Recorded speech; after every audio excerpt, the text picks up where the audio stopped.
It's red at youtube.com. All right, you're just waking up. Let me remind you, today is February 6th, the birthday of the great Bob Marley. We're joined now by Sharon Marley and Denisha Prendergast. They're here to tell us, or to rather to help us remember father and grandfather. Good morning and welcome. Good morning. What happens to you on a day like today, each year? Well, you wake up and you give thanks, you know, and the memories come flooding through. It's not like any other day. You know, tears come to your eyes, but then there's so many parties and activities going on that you don't stay in that melancholy mood for long. I was going to wonder about that. Easier for you as the year? No. It doesn't get easier. Is it the way he left that results in that constant? Yeah, I think it was a short span of time that we had to spend with him as children, and you feel that there was so much more? Yes, there was so much more, because the youngest, Damien, couldn't have been more than 2. You know, so much, and he really didn't get the opportunity as much as we did. So you know, you feel sorry. You feel sorry for the kids. He didn't have that ability to bond. Even if you could look back at film, you could listen to music. Oh, you yes. just miss out on that. So you feel sad for that. You feel sad for the younger ones, and you feel sad for the grandchildren because they know him not. It seems like he belongs to all of us. But as your father, what do you remember about it? Not the musician, not the great Bob Marley, just as your father. That he was a disciplinarian. Really? Oh yes. We grew up in a very disciplined family between him and my mom. We had rules. We couldn't be outside of the gate after a certain hour. If we were next door and we heard the van coming up, we had to chip. What? Beat you? Of course. Get punishment. I mean, if you're not obeying the rules, then there's consequences, you know. So I don't think it's like any other parent. It's unlike any other parent, you know. You have a responsibility. We don't know that side. Oh yeah, he was a parent, and then he used to make up with us after the beating, so you know, that was kind of weird. About the music, did he encourage you to get involved in the music, or were you involved in the music when you were very, very young? You know, that's natural. And the thing is, we didn't only listen to reggae music. We listened to all kind of music. We listened to Fats Domino. We listened to Otis Redding. We listened to, you know, a lot of people. Al Green. Is that because he did? Yes, the music. You know, we didn't just look at it as reggae music or rocksteady. It's really music and the ability to make people dance, and then you listen to tones, and then you listen to lyrics. So we were exposed to music, a lot of music. Denisha, what were you told when you found out that this great man is my grandfather? What were you told about him? My family didn't really tell me about him. I grew up on tour, you know, so I saw for myself what his music was able to do to people. Heard so many stories, because that's how I know him. I never physically met him, through the pictures and the videos, like you say, you know. But like Mama said, it doesn't get easier. I guess as I grow older, I miss him more, because now I realize like who he must have been as a man, you know. And I kind of feel like somebody took that away from me. Okay. Outside of Bob Marley's music, as your mom said, they listen to everything. What about you growing up? Were you exposed to everything, or was it? Yeah, man, I was exposed to everything. I think one of the greatest things that I was exposed to is Rastafari, as a movement, as a culture, as an idea, as a man. The teachings of that, because that is what helped to ground us in this world. You know, when you travel, people want to treat you like a celebrity and all of this kind of drama. But you know what the mission is, you know what the focus is, you know, and that kind of helps me understand that Bob Marley wasn't just a celebrity like people make him out to be a superstar. He was a real man, a Rasta man, a dirty Rasta like some would still say, you know. What do you think the mission is now? The mission is still the same, which is to enlighten ones, to empower them to know themselves, and to know of Africa and Haile Selassie the first. That is still the mission. Did you think that now, so many years after he passed, that he would is so huge still? Did you think about that? Well, not at the time when he passed, you know, but over the years, we have a family, we have a very big family, and a lot of things are expected of us in terms of maintaining his memory.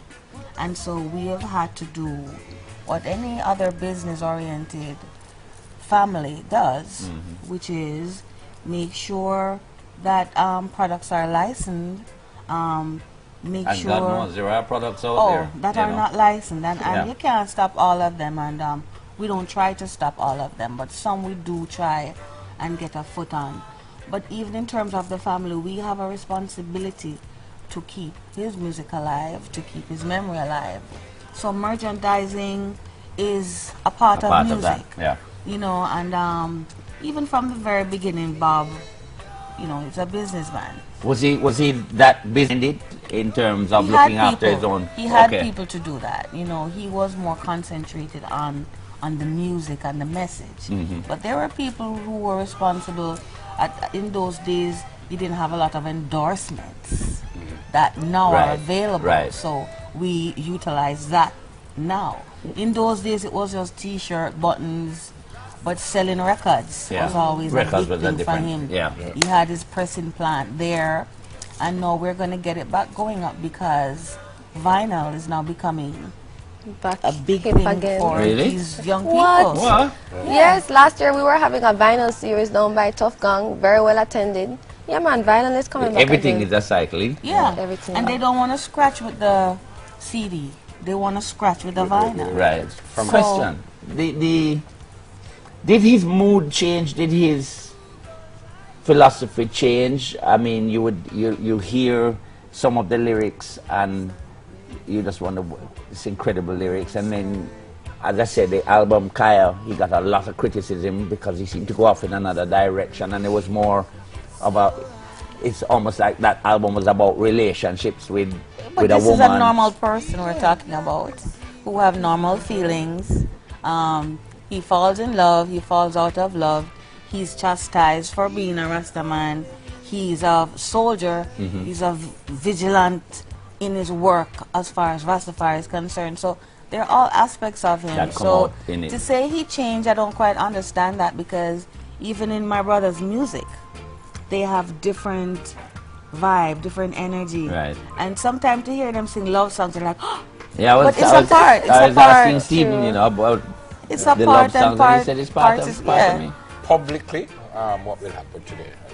Not all the family will today, we'll be doing a lot at the museum today. A lot of youth tours will be coming in, and we'll be having a little concert there this evening. You started early this morning with the 5 o'clock. Yes. 5 o'clock in drumming. And Donisha has her hands full too. Well, today we started off with the drumming. As usual, we'll wait until the day starts to progress, and then we have the Ethiopian Orthodox Church come and bless today. And then we have the cake cutting. Usually we release some birds and, you know, just a nice vibe. In the night time. Mrs. Marley now is releasing the birds. That's a big thing for her. She loves to do that. Oh yes, every year. Concert is what time? We're starting like about 7 o'clock. I wouldn't really say it's a concert. It's more of a jam session per se.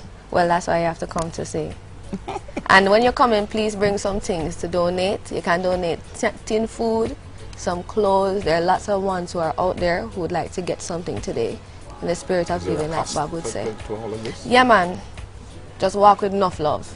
We want it. We need it. It's free. But do, as she says, on a daily basis, a lot of people come to the museum requesting things. You know, whether it's food or school uniform or books, or, you know, so we encourage always the society, you know, to be a part of that giving. Speaking of giving, you still deal with music? I do. My children are now very much into music, unfortunately. You just can't. Unfortunately. Yeah, because I know what the challenges are. Right. You know, and especially having a name. What are the challenges? Because I ask people like Stephen and so on if it is a bit of a burden because it's not a of burden. the name. It's not a burden, but it's a challenge. you know, and so I would have preferred them to go into medicine Right. or something that we haven't done, because then you wouldn't have the comparison. Anisha? But No, sir, that's not going to work for me. It's way too late Herbal now. medicine. Well, maybe herbal medicine. Dr. Prendergast. I'm working with music with them, Yeah. you know, and Ghetto Youth United is Steve's label, which, you know, we're all a part of Ghetto Youth United. So always putting in, you know, I'm the management department. If they need, they call. You know, background vocals if they need, they call. But on stage, up front, Done with that. special occasions we do that. Today's one. Today's one, I might be up there today.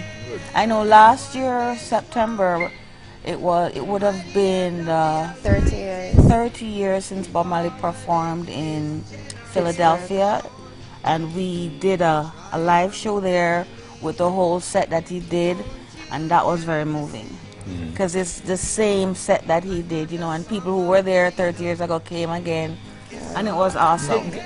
You know, he would have been what, 67? 67. Here's a lick, and I wonder if you can help me out to fully appreciate the global interest in him, because you must feel it when you go to different places, and even now people say, Bob Marley and so on.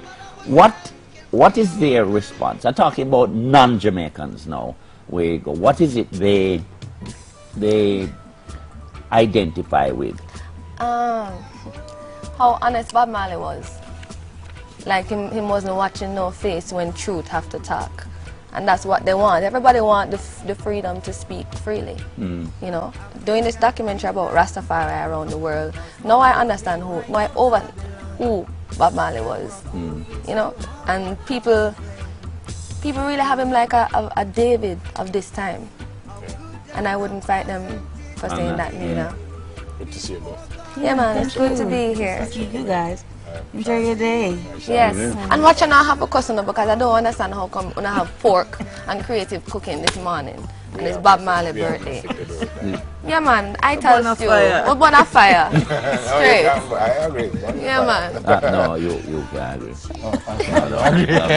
Mr. Robinson will call you very quickly if you can't agree. They can't say anything they want. I'm sorry, Marley and The Denise. views of Sharon and Denisha are theirs and not those of TV.